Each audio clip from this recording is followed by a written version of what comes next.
cuckolding has now turned into this kind of lifestyle, and it's almost a fetish where guys are really, really turned on by their wife having sex with other men.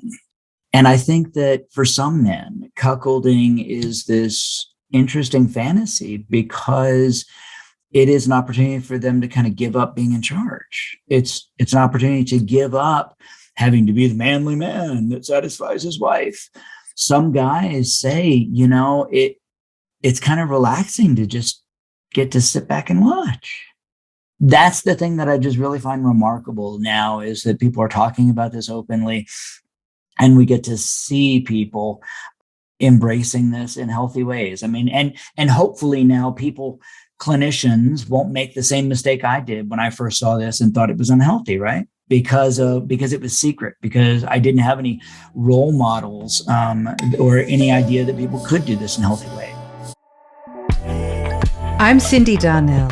Welcome to The Erotic Philosopher, the podcast where we examine and explore sex and relationships through social, personal, cultural, scientific, political, and other lenses, and unpack and explore your erotic quandaries with the world's wisest erotic philosophers. Welcome back to Season 4 of The Erotic Philosopher, the podcast where we explore life, sex, and modern relationships with some of the world's wisest erotic philosophers.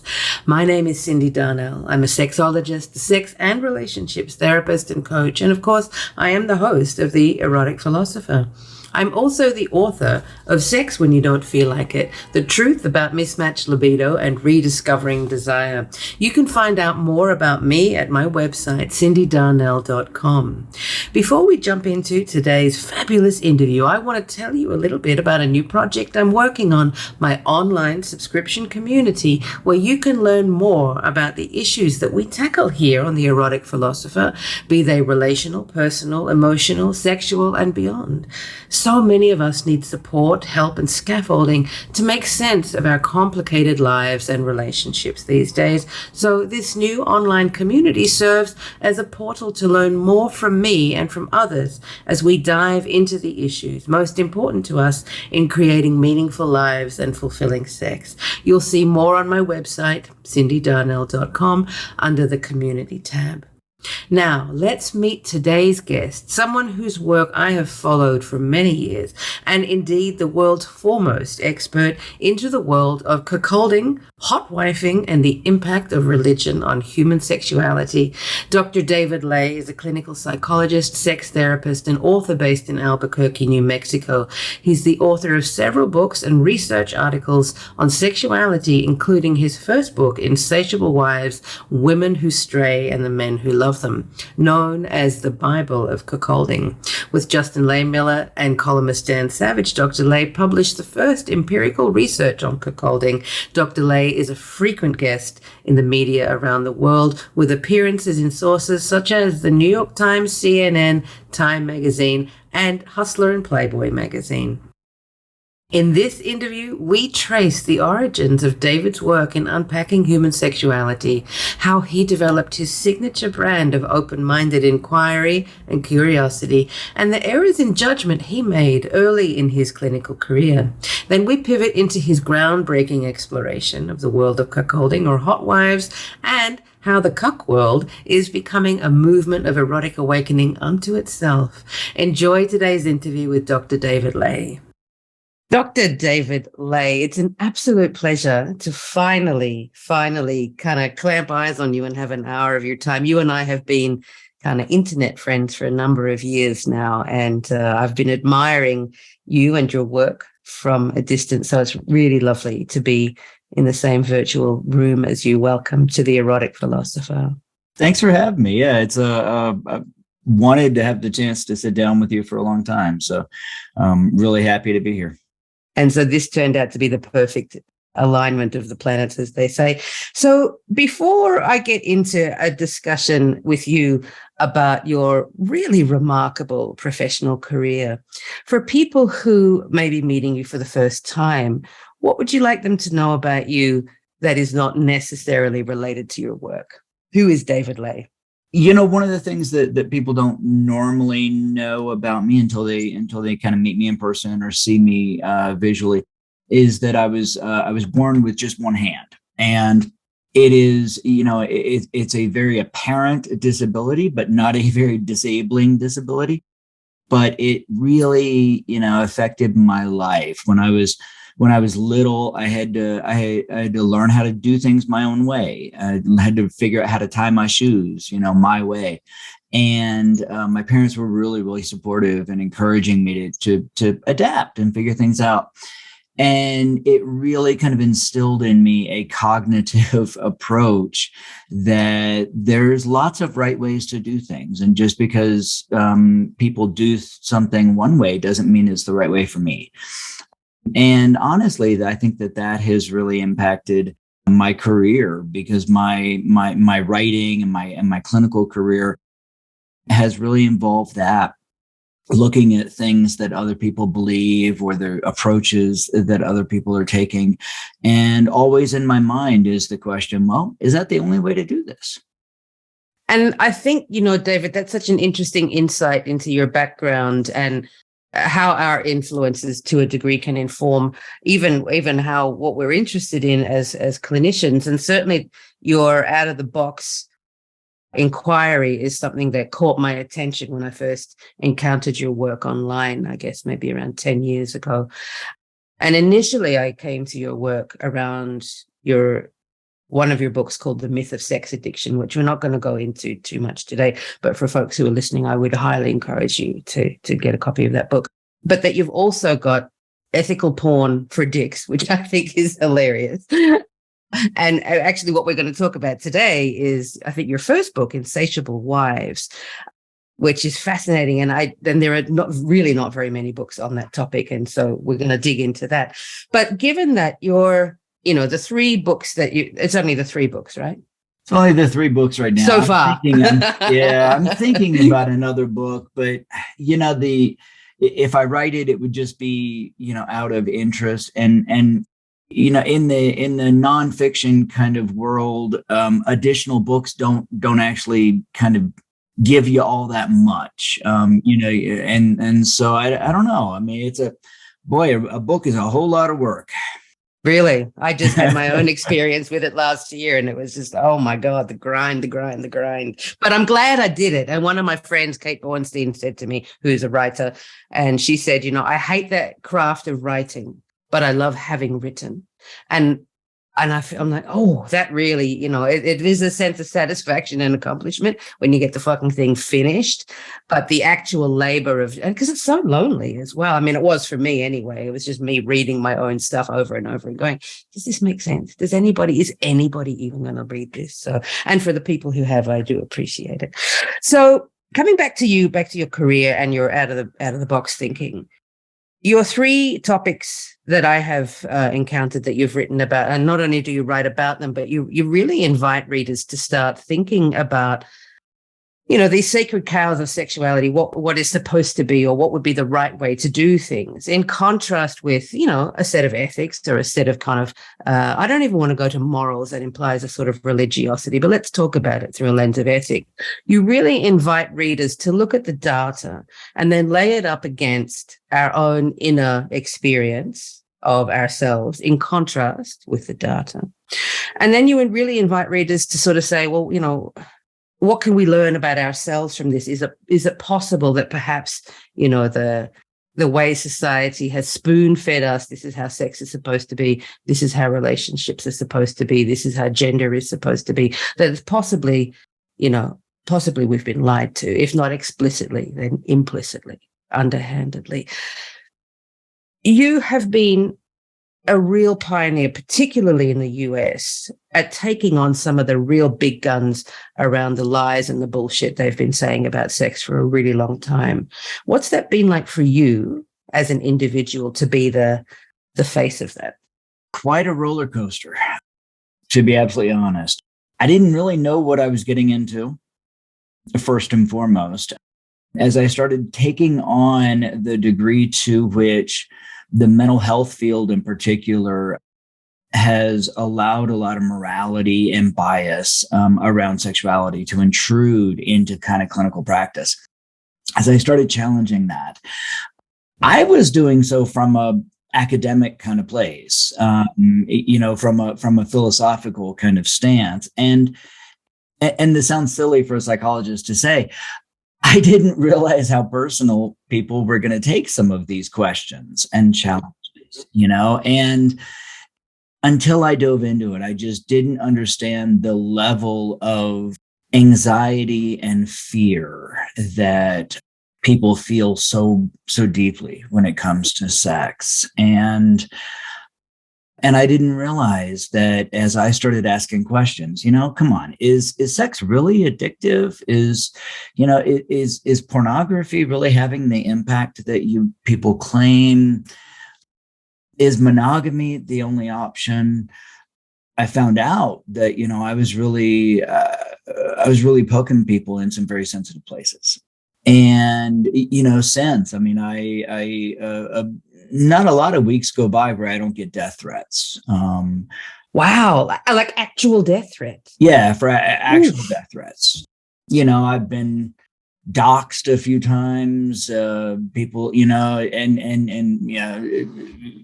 threats of lawsuits simply for asking questions and calling out kind of bullshit for a couple of reasons. One is that, there's a big industry, I call it the anxiety industry, that feed off of people's fear of sexuality.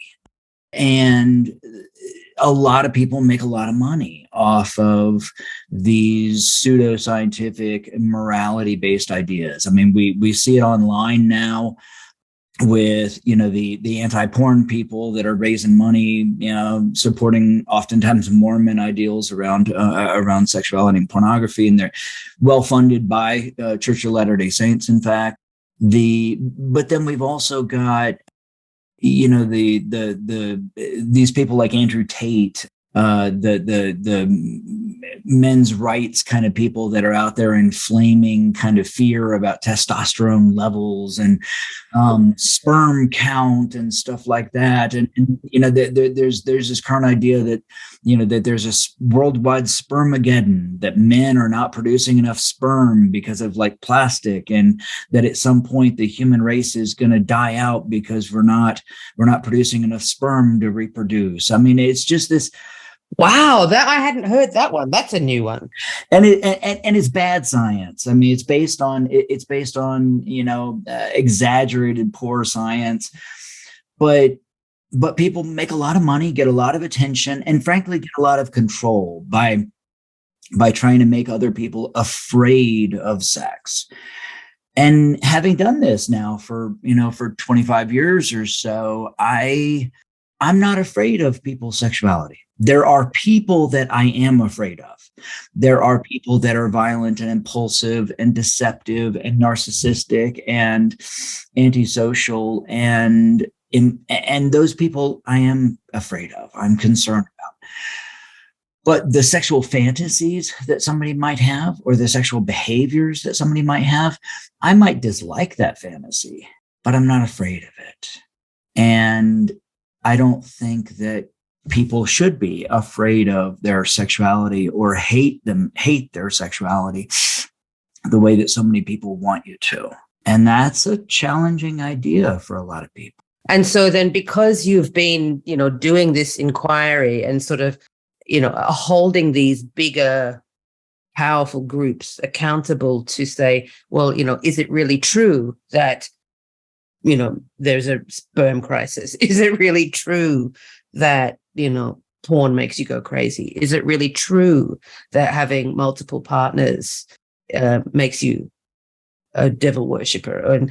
And all of these kind of slippery slopes that, the moral panic, which I guess in every decade there's been something, right, going back, I guess, to in my lifetime anyway, in the 70s, it was heavy metal made you Satanist, and then in the 80s it was stay away from the gays because you're going to get AIDS, and in the 90s I don't remember what that was, but there's always something. That was the Dungeons and Dragons. Oh, that's right. Satanistic crazy. There's almost always a sexual component because, again, people intuitively have some mistrust of sexuality, that their own and others. And I think it really comes from, we recognize that sex feels really good. And we recognize that sometimes we want to do things sexually that we know we shouldn't. And most of us don't do those things. We don't trust other people to have the same level of self-control that we might have. And we don't trust other people where I can have a sex fantasy that I know is deviant, but I'm going to keep it quiet so you don't judge me. But I don't usually think I'm an awful person for having that fantasy. But if you have that fantasy, I'm pretty sure there's something wrong with you. So it's easy to use people's sexual anxiety to then trigger, other anxieties and reaction. I mean, when I was writing my third book about pornography use, I had the TV on in the background, and this news story came on and said, pornography found in an elementary school computer in Albuquerque. I live in Albuquerque. Was it your school? Tune in at 10 to find out. Well, so they're triggering anxiety and concern. Maybe it's your kid's school. Oh my God. And then you tune in at 10, and they're not going to show you the answer to the question until 10:19. First, they're going to show you a bunch of other stories and a whole bunch of ads. They're using that anxiety to hook you. And again, that's where I can be a contrarian and say, well, fuck off. And I think, because you've had the education and evidently, the natural wherewithal to be curious from the outset, that you're not going to take no for an answer and you are going to look at other alternatives. I am going to make an assumption that that's just part of your character and part of your personality. But for folks, who have not had the access to education that you and I have had, and perhaps it hasn't occurred to them to even start questioning some of these sacred cows, to listen to the way you're breaking it down and saying, what appears to be a moral panic around porn or around masturbation or sperm or whatever it is, could also just be marketing. It could just be, these entities taking advantage of the vulnerability that we all carry, which is sex is a complicated place for all of us in all kinds of ways. And so, speaking of complicated sex, Dr. David Ley, we're going to talk about Insatiable Wives and cuckolding. So for people who are listening who don't know, well, they can probably work out what an insatiable wife is, but they may not be familiar with the term cuckolding. What are you talking about? What is this cuckolding of which you speak?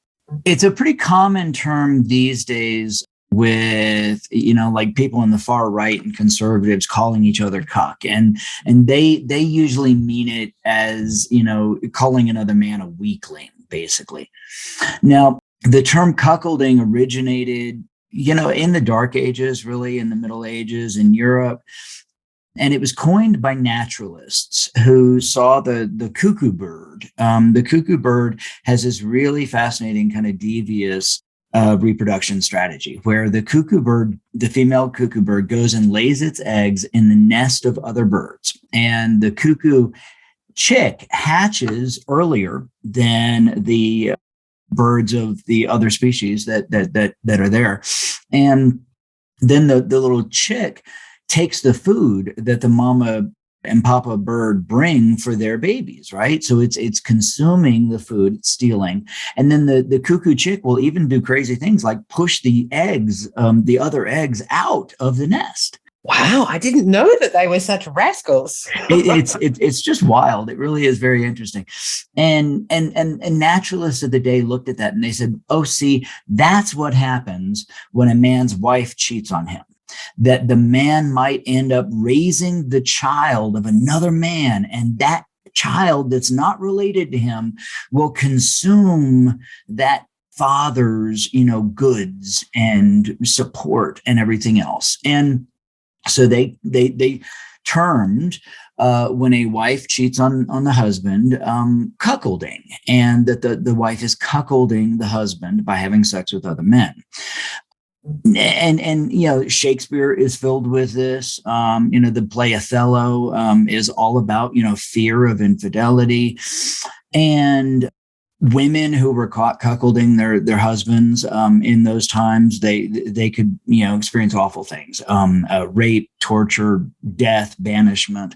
Men who were exposed as being cuckolds were oftentimes shamed and humiliated. They did this funny thing where they would nail horns, like from a deer, on the door of the man's house. And that was a way to say to the man, your wife is cheating on you. You're a cuckold. And so, how we see today, people will like put up rabbit's ears behind your head. Yeah. Take a picture to be playful and silly.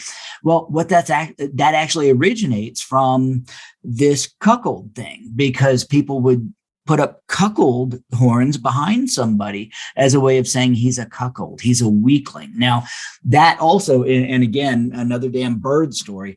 So there's if you raise chickens, typically there's only one intact rooster on the farm, because otherwise they'll get in fights. And so what they will often do is they will castrate or remove the testicles of the other roosters. And then the farmers would do this crazy thing. They would cut off the claws off of the rooster's feet and graft them onto the bird's head, so that now you had a male rooster with no balls and horns. So when people were using horns or the rabbit ears to tell a guy he was a cuckold, they were implying he's got no balls. He's like a rooster with no balls. He's not a real man, because a real man wouldn't let his wife cheat on him. A real man would be manly enough that his wife wouldn't need to cheat on him. He would always be fucking her blue. She'd be so satisfied she wouldn't need any other man. She wouldn't want any other man. But the funny thing is that there's always also been a history and a tradition of some men sharing their wives intentionally with other men. And it's something that, in my book, I talk about it back in Roman days. I talk about it throughout the Middle Ages, throughout Europe. Some men, for various reasons, enjoy sharing their wife sexually with other men. And in the Dark Ages, they called that wittolry, Wittolry. So being a wittol was being a willing cuckold. Your wife is cheating on you with your permission. Well, nowadays, what they call cuckolding is really wittolry. But cuckolding has now turned into this kind of lifestyle, and it's almost a fetish where guys are really, really turned on by their wife having sex with other men.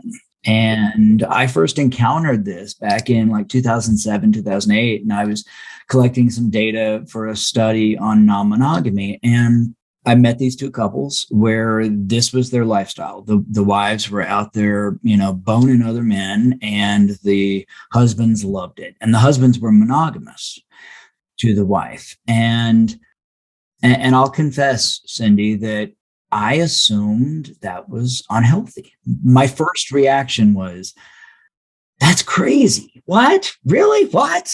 But the neat thing about these two couples was that they were both very successful. They've been married for decades. They had incredible communication skills, successful careers, very high-powered careers, in fact, and healthy kids and families. And by any measure that we as clinicians would use to measure the health of these people and their couple and their relationship, they were healthy.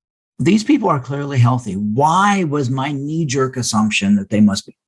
And I realized that it was because I had allowed a lot of bias around female sexuality, promiscuity, monogamy to intrude into my clinical thinking without me noticing. And I went to the literature and there was nothing published about it. And I said, well, I've always wanted to write a book. Let me dive into this. And I got to travel and interview people that were living this lifestyle and tell their stories in the book, and also explore things like the origin of cuckolding and the cuckoo bird and the rooster stories.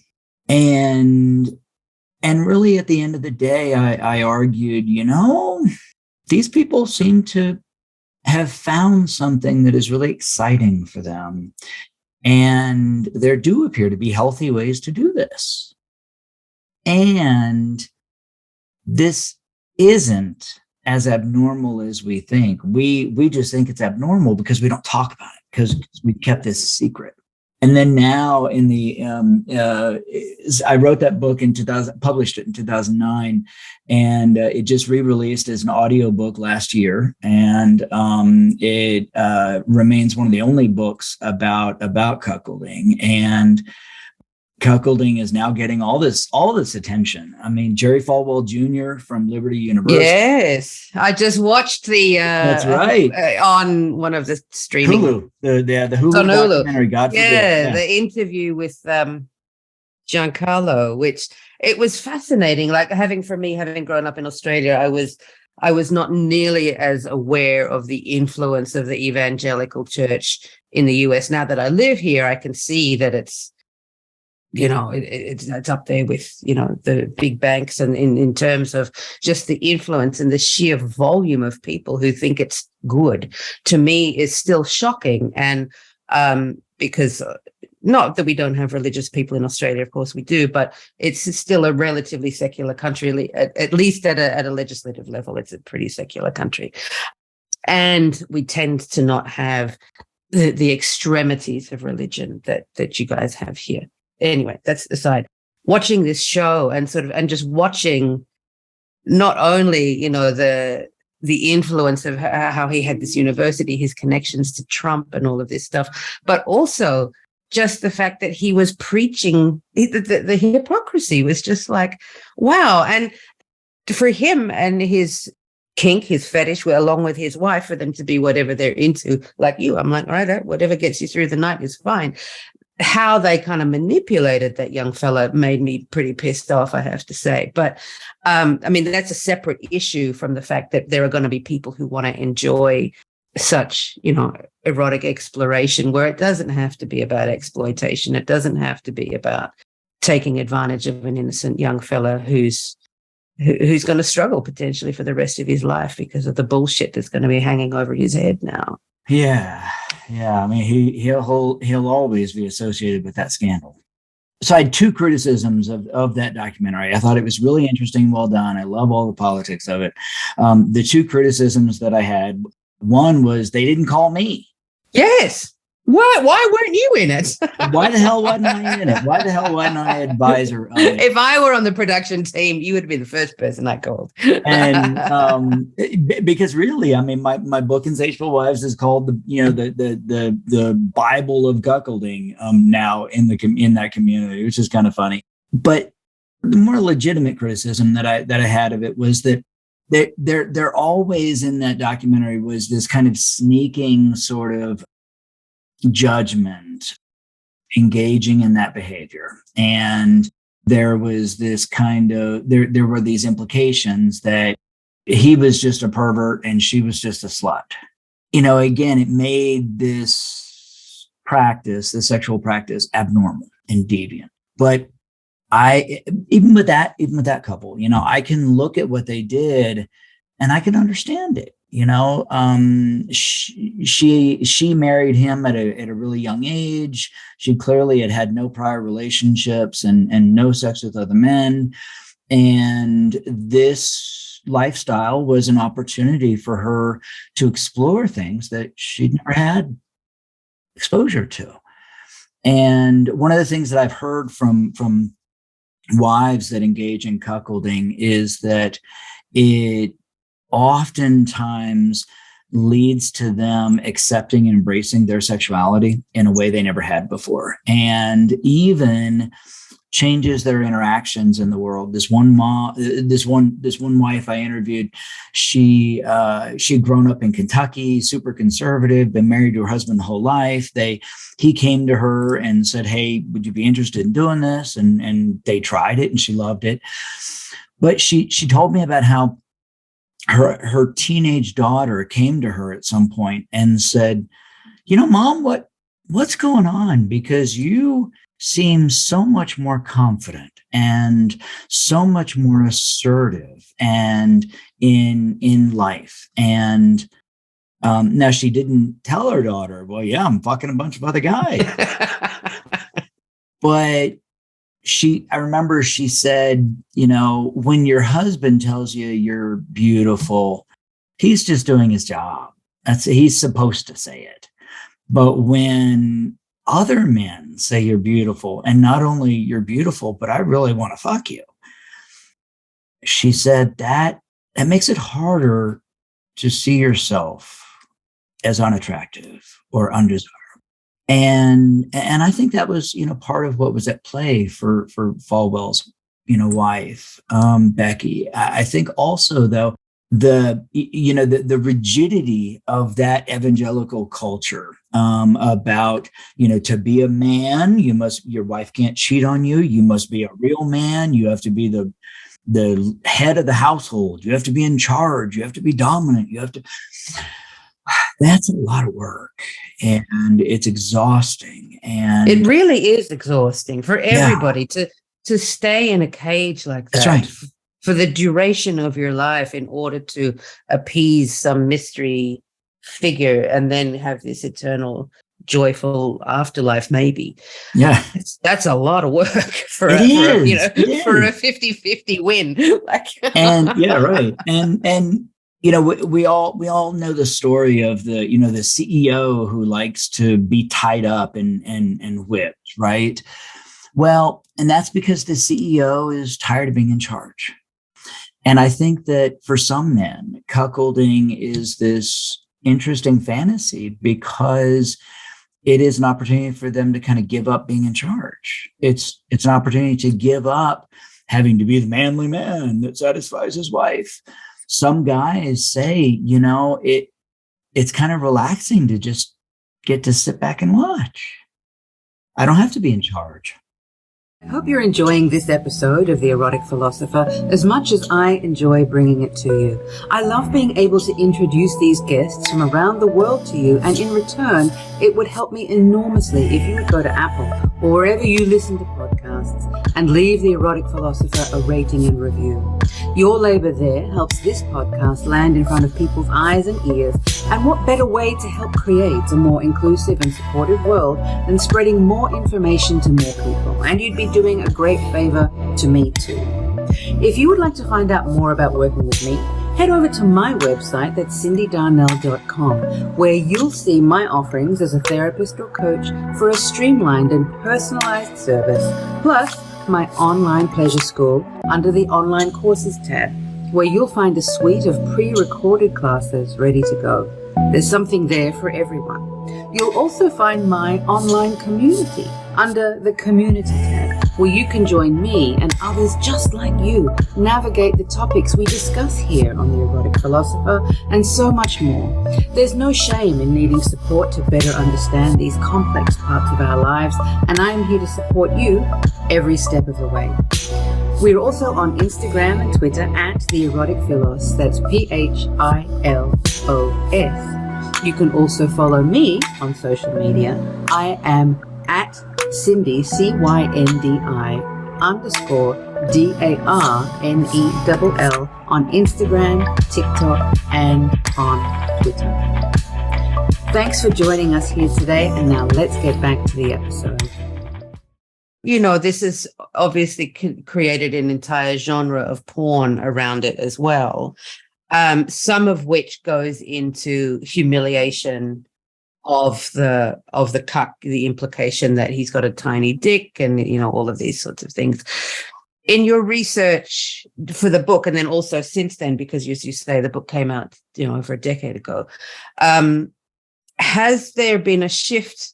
Is the humiliation piece, do you think, is it always part of the narrative, or is it something that's like an additional add-on for a bit of extra spice? Are there some people who are like, I would never get into the humiliation side of it? How does that part fit in your research? Yeah, it's a great question, Cindy. For some people, the humiliation is what they're there for, right? For some people, the humiliation and being told that they're a weakling, that they can't satisfy their wife, they want to be humiliated for their penis, they want to be dominated. For some men, that's the appeal, that's the excitement. But over the past few years, we've started hearing more folks talk about, we're not in a cuckold relationship, we're in a hot wife relationship. Or they're now using the term, we're in a stag vixen relationship. And in the hot wife and stag vixen relationship, the wife is still out there having sex with other men. Oftentimes, though, the husband is participating. The husband isn't just, tied up under the bed watching or something. Instead, the husband is participating in group sex with the wife and doesn't take a submissive or humiliated kind of role. Now, the stag vixen label is pretty new. I think popped up just a few years ago, and some folks are now suggesting that it might be because the Republicans were out there calling each other cuck as a humiliation term. And so then the guys who, and it's like all over Fox News. I mean, they're all calling each other cuck all the time. It's crazy. Right. And, wow. I don't watch Fox News. Perhaps you can tell, but I wasn't aware of that. Yeah. And so I think that these guys who enjoy sharing their wives were like, they started getting mad. No, I'm not a cuck. And so they came up with the term stag. I'm a stag. Huh. No, I'm so it's like a reclamation. Yeah. Yeah. Like the word slut. Like, yeah. That's right. Yeah. I can share my wife and be manly while I'm doing it. And so, yeah, we're seeing all these different kind of flavors of it come up. And it's interesting. It's interesting to see this stuff develop so quickly. Yeah. And so I'm curious, David, is there much of I mean, I know that you wrote a paper with Dan Savage about cuckolding, and then obviously how that crosses over into gay culture, which I'll just put a pin in, then I'll come back to it. I'm curious about, with this cohort that have wives, is there any kind of relationship between the guys who are into cuckolding, stagging, whatever we call it, and an acceptance around bisexuality? For some men, again, I think that that's part of the motivation. For some men, there definitely is an element of bisexuality. And what I suggest is that the men use their wife's body as a vehicle to engage sexually with other men. And so a lot of these men will kind of fetishize going down on their wife after the wife has had unprotected sex with another man, and they call it cream pie, eating her cream pie, and that's kind of bisexual, eating the ejaculate of another man. There's something not entirely straight about it. Yeah. And sometimes the wives, the guys want the wife to like force the husband to have sex with the bull, the other man, to perform oral sex on him, to get him ready to penetrate the wife, or things like that. And yeah, I think that this is coming out of some suppressed, bisexual interest. And one thing you have to know is that it's really interesting because cuckolding appears to be more popular in men who come from conservative backgrounds.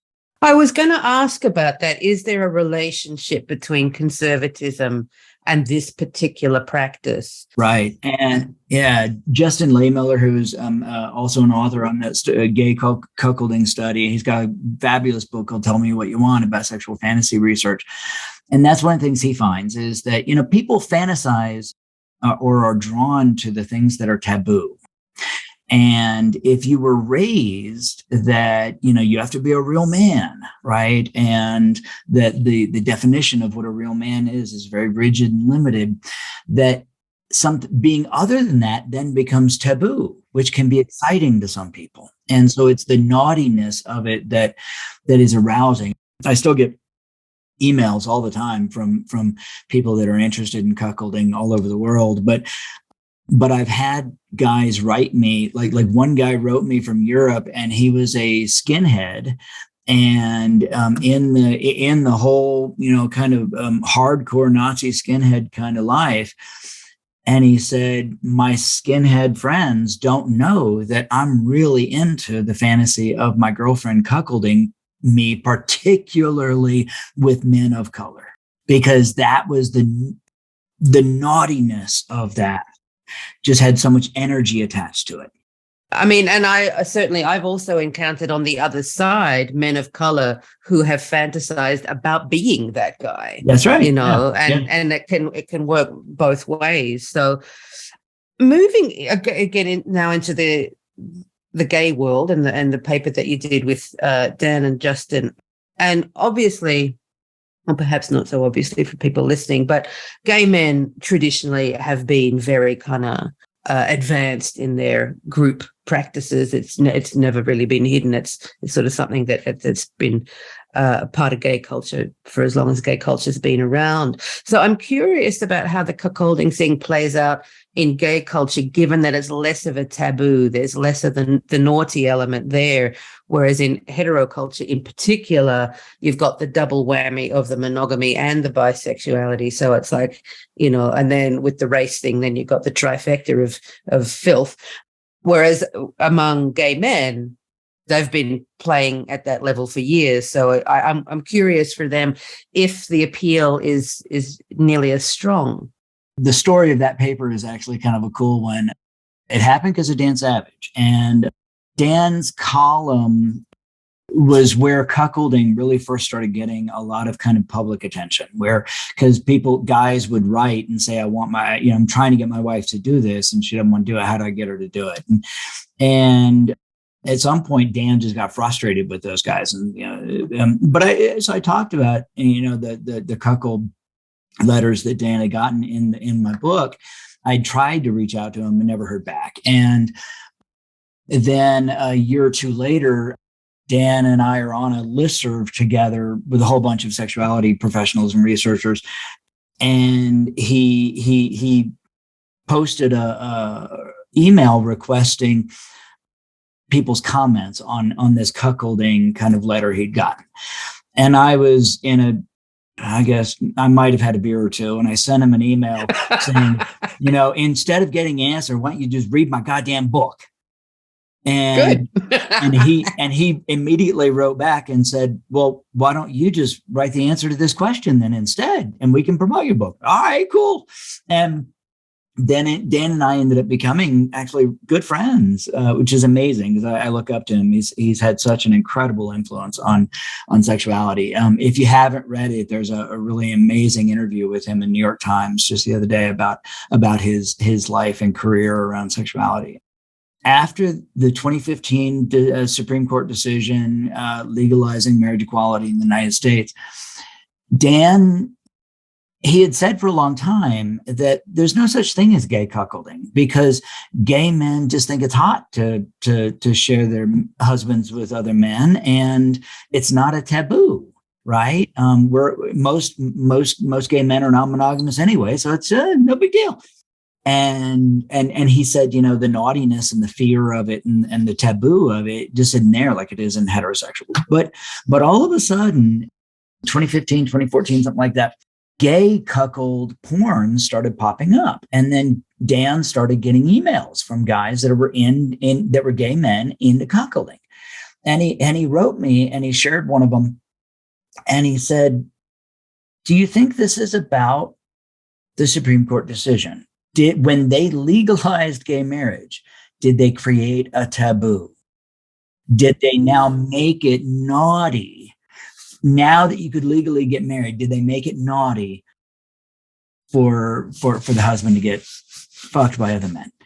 And I said, well, it sounds like a great question. Let's investigate it with research. And Dan said, I've never published a research study. And I said, I get to pop Dan Savage's research cherry.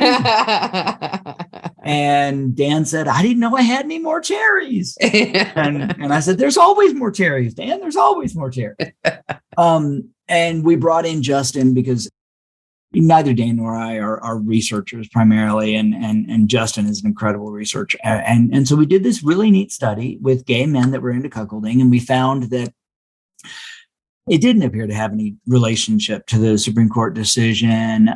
It didn't appear to have any relationship to marriage becoming, institutionalized. We found that it was generally healthy for these couples if they explored, this together. The gay men did look a little different from heterosexuals, though. One of the things we found was that in heterosexual cuckolding, there, as you mentioned a moment ago, there's a lot of power around interracial sex, and we didn't see that in gay men. And one of the things we suggest is that, gay men may just by nature be less racist, or have they don't have the energy around interracial kind of sex that heterosexual white people may. And now, interestingly, we found that the straighter a guy was, now these were all men that were in gay relationships, but many of them were bisexual or had histories of sex with women. And the straighter the guy was, the more interested he was in big cocks for his partner. And the gayer a husband was, the less likely he was to fantasize about getting men with really big penises for his partner. And again, now interestingly, what we see in heterosexual cuckolds is that some women are referred to as size queens because they really want to be with guys with really big penises. And what we see in cuckolding, interestingly, is that a lot of cuckolds, the men get really obsessed with finding guys with huge penises for their wives. I've had clients like that. Yeah. Where it's become such a quest that it's starting to interfere with the quality of their lives. Yeah. And again, I just think I think it's so interesting, what hole are they trying to fill in their life? Yeah. Well, I mean, this is the thing. And obviously, sex speaks to our relationship to parts of ourselves that perhaps, standard kind of inquiry and standard dialogue can't reach some of these places, that we've got to go deeper, no pun intended. Mm-hmm. You need a long stick to reach. We need a long thick stick to get right up in there. But this is the thing, I think, that no matter how much we explore sex and pleasure and fantasies and all this stuff, there's always something, there's always some new spin, and whether it is in response to legislation or whether it is in response to religiosity or whatever it is. And I would also be curious how cuckolding appears in non-Western cultures. Like if you went into other kind of perhaps indigenous cultures around the world, would it appear there, depending, I guess, on the way that women are viewed, depending on the way sex is viewed, depending on the way potentially property is viewed? I imagine that there's a relationship there. So it is starting to pop up based on earlier conversation. As you might expect, it is popping up more in cultures with pretty rigid masculine stereotypes. So it is secretly very, very popular in Brazil and Russia. Some of our research found that per capita, search for cuckolding information on Google is most popular, again, in these highly masculinized kind of cultures like Italy, where, being macho, right, is really, really significant. Now, there's this incredible article, I think it's on Vice, about cuckolding in India. And so now cuckolding is starting to pop up in India. What I found just so interesting in this article was that it caste and class in the Indian society was now getting incorporated into the cuckolding fantasy, and being cuckolded by a guy of the wrong caste. Oh, right wow. Right. So again, it's that social taboo and the energy associated with it that comes in there. All these different flavors, I just think, are so interesting. I agree. And it's just, that what remains consistent is that when there's something to push against, no pun intended once again, but when there's something to push against a moral kind of wall, it just can make it so much sexier for people, so much hotter, so much more desirable when the thing that you're doing is just, really on that knife edge. Yeah, Jack Morin has a lovely book called The Erotic Mind, and my favorite sex book ever written. Ever. And and his argument that for something to be sexy, there kind of has to be an obstacle that you have to overcome. And I think that there's really something to that. Now, I think it's not the case for everybody. I mean, I don't think cuckolding works for everybody. I don't think non-monogamy works for everybody.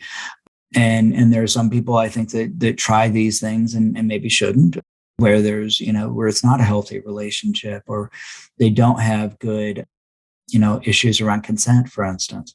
I see, unfortunately, some men get so obsessed with these ideas that there was a thing in Asia. I think it might have been, I think it was in Hong Kong just a couple of months ago. A group of 4 or 5 men were arrested because they had met on an online bulletin board for fantasies about sharing your wife. And these guys then drugged their wives and shared the wives with these other guys. And sexual assault, right? And, right. And the problem is the obsessiveness. The problem is the lack of consent, not the behavior. Right. Not and that's such a crucial distinction, and right. And I think, when for folks who are listening, who may be thinking, gosh, I really, really want to bring this up with my wife, and, I'm not going to drug her. Don't do that. It's not a good idea. When it becomes an obsessive thing, or when it becomes a thing that feels like it's really sort of top of mind, how might one then broach that subject if you were to give advice? I know as clinicians, technically we're not supposed to, but, we're not wearing our clinical hats right now. Fuck that. What advice would you give to someone who wants to bring it up with their wife, a man who wants to bring it up with his wife or girlfriend about getting into this lifestyle? I get asked that question a lot. And I think first, if you're interested in her listening to your fantasies and interests, you also need to be interested in listening to hers. So rather than starting by saying, hey, here's this fantasy that I've always wanted you to do for me to satisfy me, can we instead start with, hey, I love our marriage. I love our sex life. And I wonder, now that we're so comfortable and safe and stable with each other, I wonder if there are things that you might have thought about that you were afraid to bring up to me. Starting a conversation like that, sharing these ideas. Now, modern society and technology offers us now these really remarkable ways to explore these ideas without jumping in too deep. One of the things I see sometimes is folks, jump into the deep end of sexual exploration without ever having learned how to swim, without ever even, wading in the shallow end. And so I encourage folks to do things like watch movies together, read books together. A really cool thing is happening now where people send me pictures of my book, Insatiable Wives, in the audiobook, read by Rose Caraway, the erotic librarian, sexy librarian. And, but they send me pictures of my book on their car stereo as they and the wife go on a road trip together. And they listen to the book as a way to start exploring these ideas. Also, you can use social media, Facebook and Twitter. There are lots of people exploring non-monogamy and exploring cuckolding on there. And you start to get to see, wait a minute, these are normal people. And they're having fun with this. Lightning doesn't strike, they're not getting killed dead for enjoying sharing their life with somebody else. Cuckweek is actually coming up here in January, and it's celebrated mostly on Twitter and social media. And it is the cuckolding community coming together and really coming out and saying, we're not ashamed of this.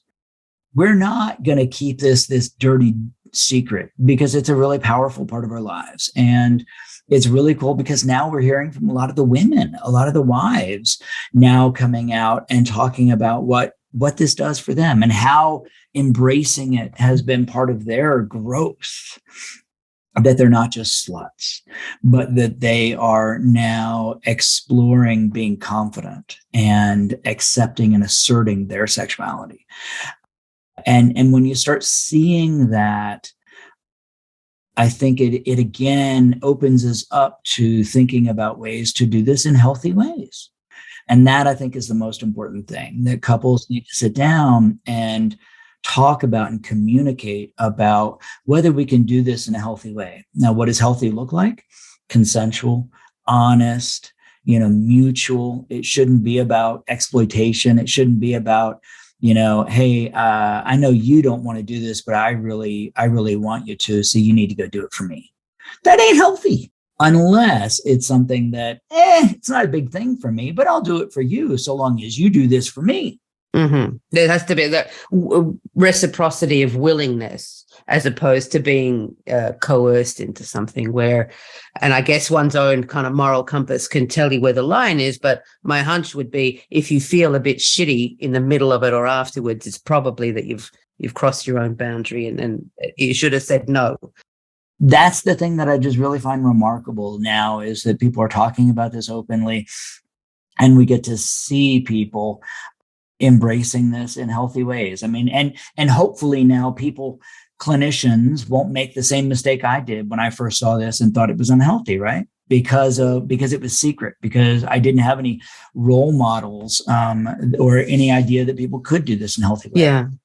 And I think this is the thing, for folks. I know a lot of the people who listen to this podcast are in the helping professions in some capacity. And, one of the crucial things is that we always have to check ourselves before we make, as Doug Braun Harvey says, a premature evaluation. That is this really a problem? Who is it a problem for? And how is it a problem? Before we decide unanimously that something is wrong, let's make sure we check it from every angle to help clients understand their experience a little better and determine that there might be elements of it that are problematic, perhaps the obsessive part, in contrast with, well, what tools and skills do you need in order to bring the obsession level down and increase the communication bit? And then maybe you might even get what you want. Now, let me ask you a question. All right. As you've written and talked about, helping couples and women, have sex when they don't feel like it, or try to, recharge some of that sexuality. That was one of the things I heard in these cuckold couples, was that by the wife going off with other men, it turbocharged the couple's own sexuality. And I think there was some evolutionary kind of stuff, sperm competition maybe playing in there. But the wife, by it like engaged and activated her sexual energy being with this other guy, and she brought it home to the husband. Is that something that you ran into at all as you were writing? And yeah, I mean, I my research was less about these are the proven things that get you horny, and more about, because you know that how that rabbit hole goes, but more about if horniness is unreliable for you, which, you know, all of us will go through a period of time where horniness is just like, meh, I could take it or leave it.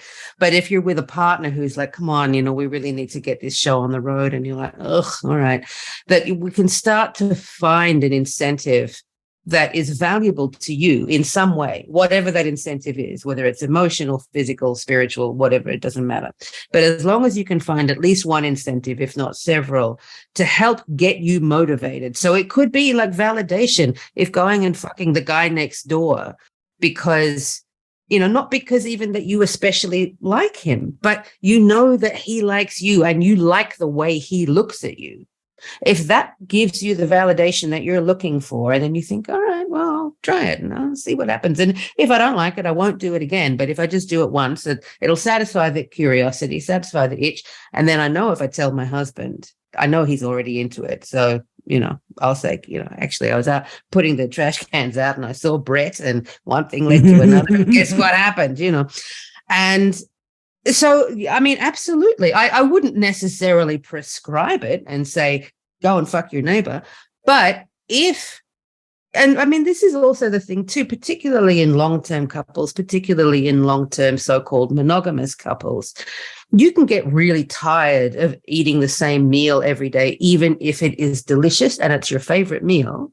You can like it, but you don't want it every day, you know. And I learned this with looking at Jim Faust's research about, you know, the liking and the wanting, and how you can like stuff and not want it. And I think for a lot of people, they don't recognize the difference between liking and wanting. And so you can like your partner, you can love your partner with all your heart, but if you don't want them anymore, we socially will interpret that something's wrong in our relationship, as opposed to, I noticed that I want the neighbor, but I don't even like him. Actually, he kind of smells a bit weird and he's a bit annoying, but for some reason I think I want to fuck him. And you know that it doesn't necessarily have to make sense in order for us to be able to embrace it.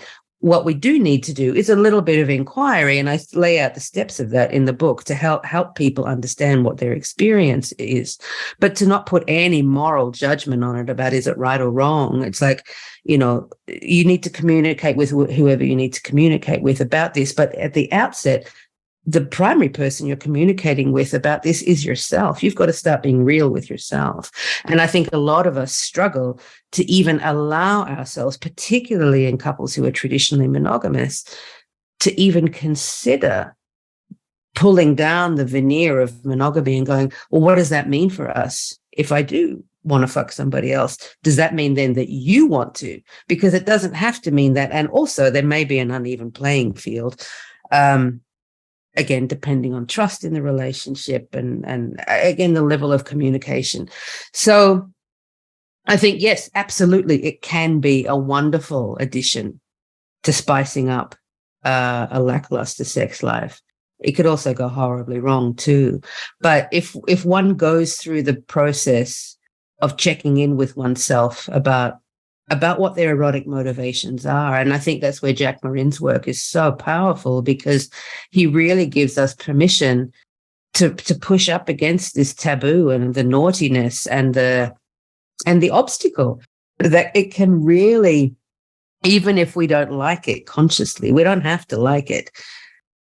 But if we can find a way to accept it, it can actually bring us some of the peace and the satisfaction that we're looking for.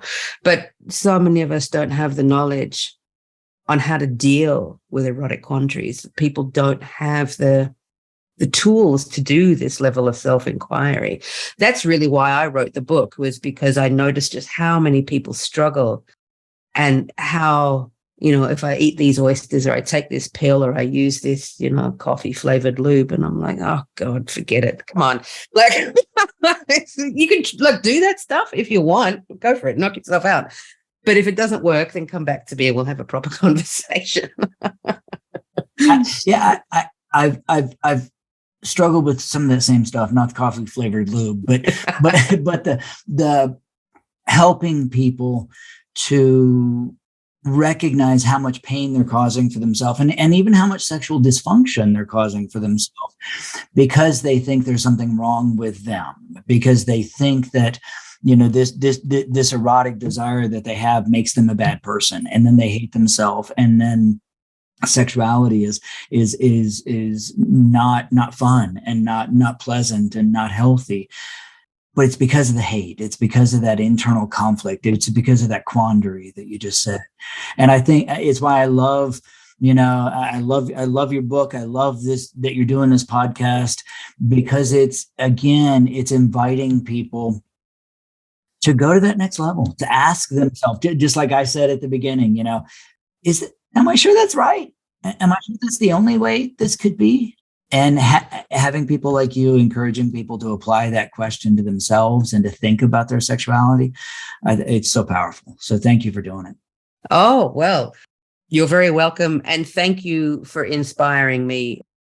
Like I said, when I first encountered your work 10 or so years ago, I really loved how you were so brazen in taking on these really big powerhouses. And not just to be a provocateur, although maybe that was part of it for you. I don't know. Talking about, pushing up against taboos, but you came at it from a place of not only,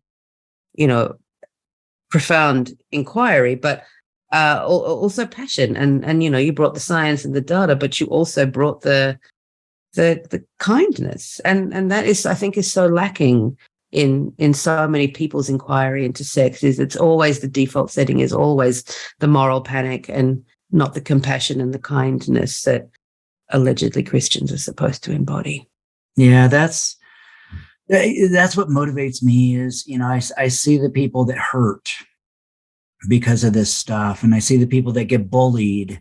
We woke up to the news this morning of a kid in France who's lost to suicide because of bullying for homophobia and sexual conformity, sexual judgment, sexual shame hurts. And I'm a psychologist. I'm a healer. I'm a therapist. I want to help people with that pain. And I don't think we should be causing pain through that kind of sexual moral judgment and bias. So this is how we change the world, and I'm glad I get to do it with you. Oh, likewise, David. Thank you so much.